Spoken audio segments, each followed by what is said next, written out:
الحمد لله وكفى والسلام على عباده الذين اصطفى أما بعد فقد قال رسول الله صلى الله عليه وسلم كل عمل ابن آدم يضاعف الحسنة بعشر أمثالها إلى 700 ضعف أو كما قال رسول الله صلى الله عليه وسلم সম্মানিত উপস্থিতি, সম্মানিত দর্শকবৃন্দ, মাহে রমজানুল মুবারকের এই মোবারক সময়ে আল্লাহ রাব্বুল আলামিন কোরআন ও হাদিসের আলোচনা মাজলিসে আমাদেরকে আল্লাহ তাআলা একত্রিত হওয়ার তৌফিক দান করেছেন। এজন্য শুকরিয়া তান পাঠ করছি আলহামদুলিল্লাহ।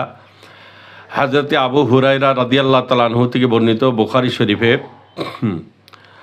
1904 নম্বর একটি হাদিস, মুসলিম শরীফে বর্ণিত 1154 নম্বর হাদিস, মিশকাত শরীফে 1959 নম্বর একটি হাদিস শরীফ তেলাওয়াত করেছি। রেওয়ায়েত বর্ণনা করেন হযরত আবু হুরায়রা রাদিয়াল্লাহু তাআলা।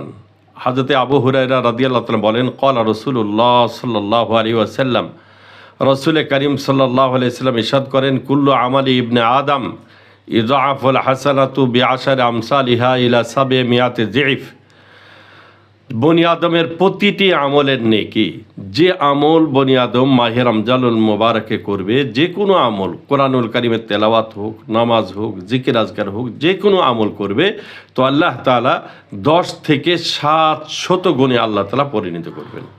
অন্য মাসে একটি নেকির বদৌলতে আল্লাহ 10টি নেকি, এ মাসে আল্লাহ তাআলা সেটাকে 700 গুণে রূপান্তরিত করেন।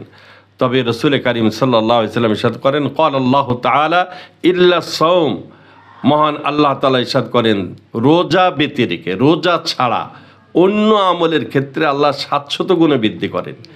রোজার ক্ষেত্রে মহান আল্লাহ তাআলা বলেন, ফাইন্নাহু লি ওয়া আনা আজজি বিহি, রোজা আমার জন্য, আর রোজার বদলা আমি আল্লাহ তাআলা আমার বান্দাকে নিজ হাতে দান করব।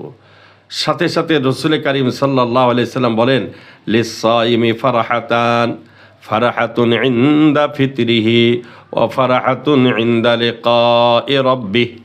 রোজাদারের জন্য দুইটি সুসংবাদ, দুইটি আনন্দের সময় রয়েছে। এক তো হলো সারাদিন রোজা রেখে ক্লান্ত শ্রান্ত অবস্থায় যখন ইফতারি নিয়ে বসে, রকমারি ইফতারি যখন সামনে আসে, তখন রোজাদারের মনের মধ্যে একটা প্রশান্তি আসে, একটা আনন্দের মুহূর্ত। নাম্বার 2, এই রোজাদার ব্যক্তি যেদিন মহান আল্লাহর সাথে দিদার লাভ করবে, রোজার মাধ্যমে আল্লাহর সাথে আল্লাহর জান্নাতে যাওয়ার সুযোগ আল্লাহ করে দেবেন, ওই সময় বড় একটা মহা আনন্দের একটা বিষয় হয়ে দাঁড়াবে। আল্লাহর পয়গম্বর এই জন্য বলছেন, লিস-সাইমি ফারাহাতান, ফারাহাতুন ইনদা ফিতরিহি